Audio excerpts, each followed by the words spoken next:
The major objectives of a sound manpower policy are, first, to select and train men of the highest fighting efficiency needed for our armed forces in the achievement of victory over our enemies in combat.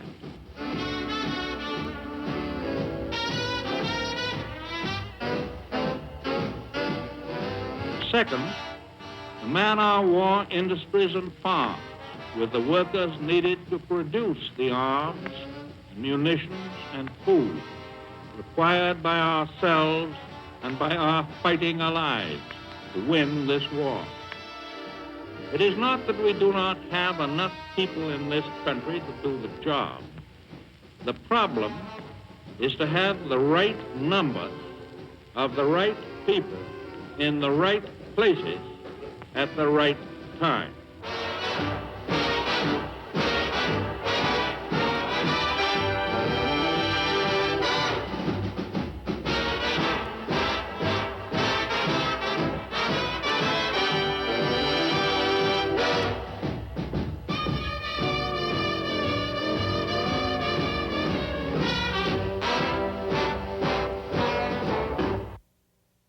It's often very difficult to get things done quickly in a democracy, but the attack on Pearl Harbor sent a bolt of energy through the people of the United States.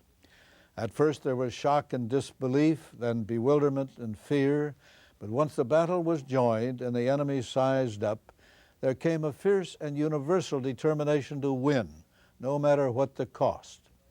Within a few short months, America was mobilized and transformed. With confidence in our armed forces, with the unbounding determination of our people, we will gain the inevitable triumph, so help us God.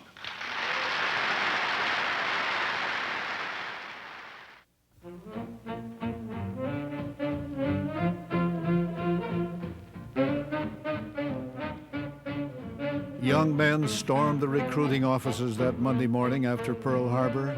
That was the mood of the country. In New York City alone, the Navy and Marines processed 1,200 enlistments. Another 1,000 recruits were told to come back the next day. There were not enough doctors available to examine all the young men who wanted to enlist.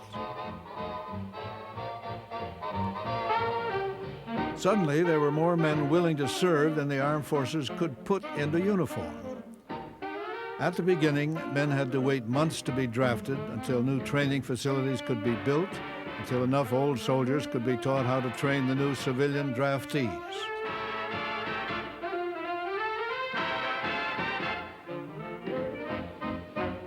The military training was in itself an educational miracle. Infantrymen had to learn how to abandon ship if they were torpedoed on their way to the war zones. Some draftees who had never learned to swim now had to learn to swim through fire and survive.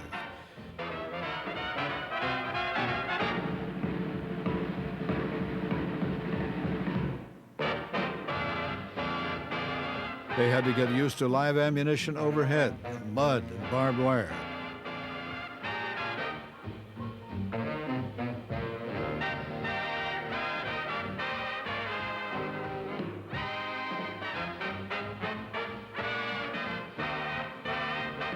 In the end, more than 15 million civilians had been taught to function as soldiers, sailors, Marines, and flyers.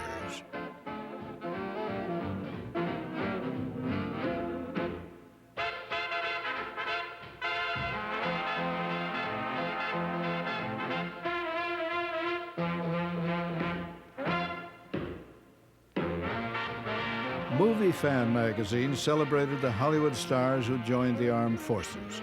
Movie making was considered an essential wartime industry.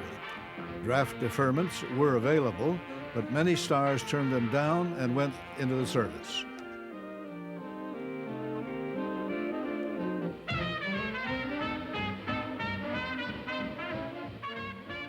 Uncle Sam drafted most of the best athletes.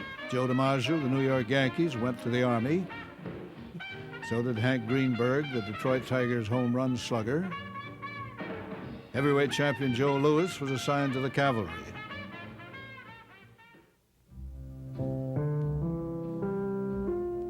Most of the men who went to war were, of course, not famous at all. The troop trains carried them all away, some never to return, sons and husbands, fathers, sweethearts, friends.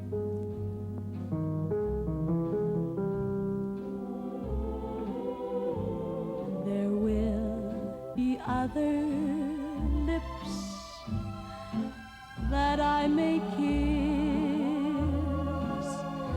but they won't thrill me like yours used to do.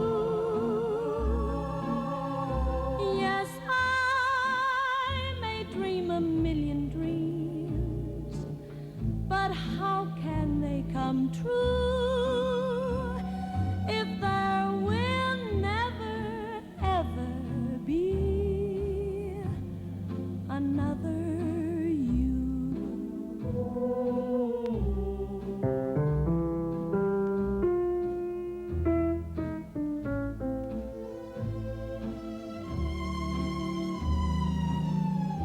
There will never be another you.